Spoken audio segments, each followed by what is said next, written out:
नमस्कार, बहुत बहुत स्वागत है आपका। आप देख रहे हैं न्यूज़ 18 का डिजिटल प्लेटफॉर्म। मैं हूं आपके साथ ऋतु ज्ञानवानी और आज हम बात करने वाले हैं एजुकेशन बजट 2026 की। पिछले 5 सालों में आखिर शिक्षा का बजट कैसा रहा और अब क्या नए बदलाव की उम्मीदें हैं और क्या क्या बदलाव हो सकते हैं, उस बारे में आज हम बात करने जा रहे हैं इस वीडियो के जरिए। तो पिछले 5 सालों में शिक्षा बजट 93,000 करोड़ से बढ़कर अब 1,28,00,000 तक पहुंच चुका है। लेकिन क्या बजट 2026-27 डिजिटल डिवाइड को पाट पाएगा, ये भी बड़ा सवाल है। छात्रों की निगाहें अब एआई लैब और स्कॉलरशिप और जीएसटी राहत जैसी 5 बड़ी उम्मीदों पर टिकी हुई हैं।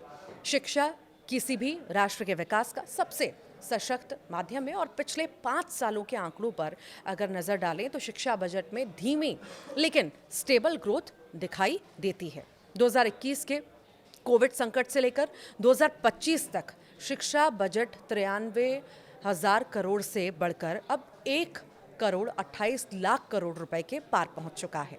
हालांकि विशेषज्ञों का मानना है कि विकसित भारत 2047 का सपना साकार करने के लिए शिक्षा पर खर्च को जीडीपी के 6% तक ले जाना होगा, जो अभी 2.8% से 3% के बीच है। 2026-27 बहुत खास है क्योंकि नई शिक्षा नीति क्रियान्वयन के सबसे महत्वपूर्ण चरण में है। पिछले सालों में सरकार का फोकस था हॉलिस्टिक एजुकेशन और पीएम श्री जैसी योजनाओं पर, लेकिन 2026 के शिक्षा बजट में उम्मीदें कुछ अलग हैं।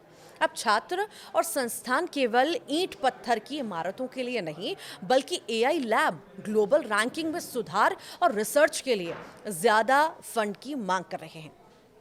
विस्तार से जानिए आप कि पिछले 5 सालों की शिक्षा बजट का ट्रैक रिकॉर्ड और इस बार झोली में क्या गिर सकता है। तो देखिए, शिक्षा बजट 2026 से स्टूडेंट्स, शिक्षकों और अभिभावकों को काफ़ी उम्मीदें हैं, खास तौर पर एआई, कोडिंग और रोबोटिक्स को लेकर।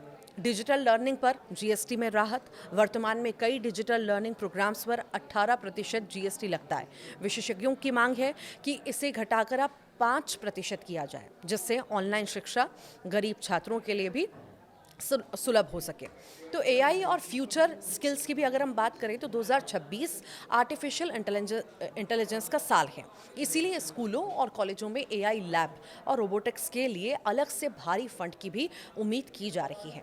जीडीपी का 6% लक्ष्य नई शिक्षा नीति 2020 की सिफारिश के अनुसार है। शिक्षा बजट को जीडीपी के 6% तक पहुंचाने की पुरानी मांग इस बार भी जोर पकड़ रही है। तो वहीं उच्च शिक्षा में रिसर्च को बढ़ावा देने की भी उम्मीदें लोग कर रहे हैं।